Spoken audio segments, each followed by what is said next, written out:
ఓం నమః శివాయ.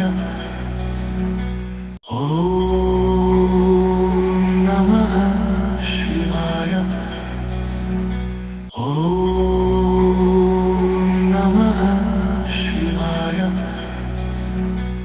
ఓం నమః శివాయ. ఓం నమః శివాయ. దశమాధ్యాయము. జనక ఉవాచ వసిష్ఠ, ఈ అజామిళుడు పూర్వజన్మలో ఎవరు? ఏ పాపం వలన ఇలా పుట్టాడు? విష్ణుదూతల మాటలకు యమదూతలెందుకూరుకున్నారు? వాళ్ళు యమునికి ఏమని విన్నవించారు? అన్నీ సవిస్తరంగా చెప్పు. విశిష్ట ఉవాచ, నీవడిగిన ప్రశ్నలన్నింటికీ ఒక క్రమములో సమాధానాలు చెబుతాను విను. విష్ణుపార్షదుల చేత తిరస్కృతులైన యమదూతలు తమ ప్రభువైన యముని చేరి ఇలా చెప్పసాగారు. యమదూతల ఆరోపణము, యముని ఉపదేశము.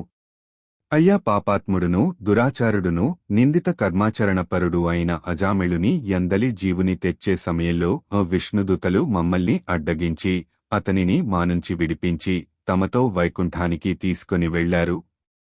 వాళ్లను ఎదిరించలేక మేమిలా రిక్తహస్తులమై వచ్చాము అని కింకరులు చెప్పినది విని రవంత క్రోధోద్రిక్తుడైన సమవర్తి జ్ఞానదృష్టితో సమస్తాన్ని అవలోకించినవాడై, కింకరులారా, కించిదపి పుణ్యవహీనోపి ఆ అజామిళుడనే పాపి అంత్యకాలన హరి నామస్మరణమును చేయడము వలన సమస్త పాపాలను నశింపచేసుకుని విష్ణుప్రియుడై విష్ణుదూతల చేత తీసుకుని పోబడ్డాడు.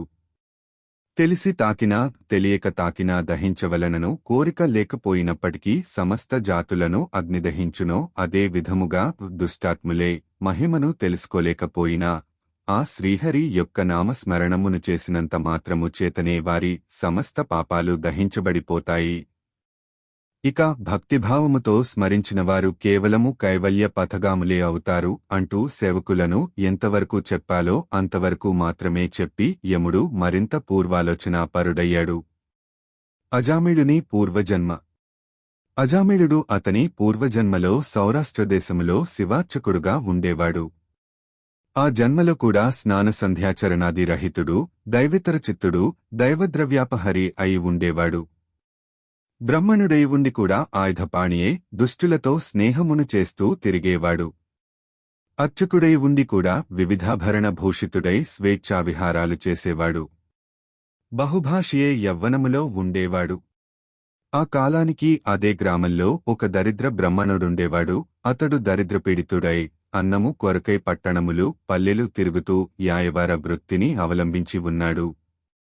ఒకానొకసారి అతగాడు తనకు లభించిన యాయవార వస్తుజాలాన్నంతటినీ మోసుకుని వచ్చి భార్యను పిలిచి, చాలా ఆకలిగా ఉంది, సత్వరమే వంట చేయి, ముందు కాసిని మంచినీళ్ళియ్యి, అవి త్రాగి రవంత ఉపశాంతిని పొందుతాను అన్నాడు. కాని యౌవనమదాశ్రితే ఉన్న ఆ ఇల్లాలు భర్త ఎన్నిసార్లు పిలిచినా పట్టించుకోకుండా తన జారుని గురించే తలపోస్తూ ఉండిపోయింది. అందుకు కోపించిన భర్త చేతికందిన కర్రతో ఆమెను కొట్టాడు. తన కామపుటాలోచనలకు అంతరాయమును కలిగించాడనే కోపంతో తన ముష్టితో ఘాతించింది. అడలిబడలి ఉన్న ఆ బాపడు అందుకై పరితాపంతో ఆమెను గృహాన్ని వదిలిపెట్టి గ్రామాంతరము వెళ్లి భిక్షాటనతో బతకసాగాడు. మగడు ఇల్లు వదలి వెళ్లిపోవడంతో మరింత తెగించిన ఆ జారిని మగడు తెచ్చినవన్నీ సుష్ఠుగా మేసి, మగడిచ్చినవన్నీ అలంకరించుకుని, మగడు తెచ్చిన మంచి చీరను కట్టుకుని తాంబూల చర్వణము చేస్తూ ఒకానొక రజకుని ఇంటికి వెళ్లి ఆ రాత్రి తనతో సంభోగించవలసిందిగా కోరినది. కాని నీతిమంతుడైన ఆ రజకుడు ఆమె కోరిన తప్పుడు పనికి అంగీకరించకపోవడంతో వారిద్దరికీ వాగ్వివాదం జరిగింది.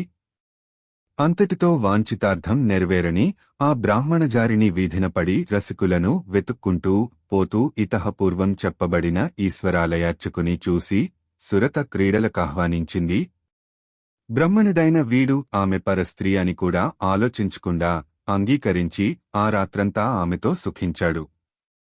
అయినప్పటికీ ఆ జారిని సద్వంశ సంజాత అయిన కారణంగా కామము చల్లారగానే తన దోషాన్ని తెలుసుకున్నదే భర్తను వెతుక్కుంటూ వెళ్లి బ్రతిమాలి తెచ్చుకుని అది మొదలుగా అతని మాటలకు తుచ తప్పకుండా బ్రతుకసాగింది. ఇటువంటి పాపాల వలన మరణానంతరం ఆ శివార్చకుడు రౌరవాది మహానరకాలననుభవించి సత్యనిష్ఠుడి కొడుకైన అజామిళుడుగా జన్మించి కార్తీక పౌర్ణమి నాటి శివసందర్శనం అంత్యకాల హరిస్మరణల పుణ్యం వలన మోక్షాన్ని పొందాడు. ఆనాటి శివార్చకుని జన్మలో ఇతనితో జారత్వం నెరపిన బ్రాహ్మణ జారిని కూడా కొంతకాలానికి మరణించి నరకానుభవమును పొంది కన్యాకుబ్దములోని చండాల గృహములో బాలికగా జన్మించింది. కాని ఆ పిల్ల తండ్రి గండాన పుట్టడం వలన వాళ్ల పిల్లను అడవిలో వదిలివేశారు. ఆ వనాంతర్గామి ఒక బ్రహ్మణుడా బాలిక అరణ్యరోదన విని జాలిపడి తనతో తీసుకుని వెళ్లి తన ఇంటి దాసీకి పెంపకానికిచ్చాడు. ఆ దాసీ దాని దగ్గర పెరిగిన ఈ పిల్లనే అనంతరకాలంలో అజామిళుడు దగ్గరకు తీసుకున్నాడు. మహారాజా, నువ్వడిగిన అజామిళుడి పూర్వగాథ ఇది. సమస్తమైన పాపములకు హరినామ స్మరణ కన్నా మించిన ప్రాయశ్చిత్తము మరొకటి లేదు. అది సాధ్యము కానప్పుడే ఇతరేతర ధర్మశాస్త్రాది ప్రోక్త ప్రాయశ్చిత్త కర్మలను ఆచరించాల్సి ఉంటుంది. జనక నరపాల, ఎవరి జిహ్వ హరిని కీర్తించదో, ఎవరి మనసు హరి చరణాలనాశ్రయించదో, ఎవరి చెవులు శ్రీహరి సంకీర్తనల నాలకించవో వాళ్ల పాపాలు ఏ విధముగాను కూడా నశించే అవకాశము లేదు. ఎవరైతే ఇతర చింతలన్నిటినీ విడిచిపెట్టి విష్ణువునే ధ్యానిస్తూ ఉంటారో వారు తప్పనిసరిగా కైవల్యాన్ని పొందుతారనడంలో ఏమీ సందేహము లేదు. మోక్షాసక్తులను మురహరి స్మరణమే విధంగా సూక్ష్మమార్గమో అదే విధముగా కార్తీక ధర్మాచరణమనే సూక్ష్మమార్గము కూడా మహోత్కృష్ట పుణ్యప్రదాయినియే పాతకాలను పారద్రోలుతుంది. పాపాలను నశింపజేసే శక్తి ఈ కార్తీక వ్రతాచరణకు మాత్రమే ఉండడము వలన ఎవరైతే ఈ దివ్యవ్రతాన్ని ఆచరించరో వాళ్లు నరక ప్రాప్తులవుతారని తెలుసుకో. పాపనశనైన ఈ కార్తీక మహాత్మ్యాన్ని శ్రద్ధాభక్తులతో వినినప్పటికీ కూడా ఇవారు మోక్షార్హులే అవుతున్నారు. ఆసక్తులైన వారికి పావన హృదయంతో ఈ మహాత్మ్యాన్ని వినిపించేవాడు వైకుంఠగతుడై విష్ణువుతో కలిసి సుఖించుతాడు. ఏవం శ్రీస్కాంద పురాణాంతర్గత కార్తీక మహాత్మ్యే నవమ దశమ అధ్యాయో సమాప్త. ఈ వీడియో గాని మీకు నచ్చినట్లయితే లైక్ చేయండి, సబ్స్క్రైబ్ చేయండి, షేర్ చేయండి. నమస్తే.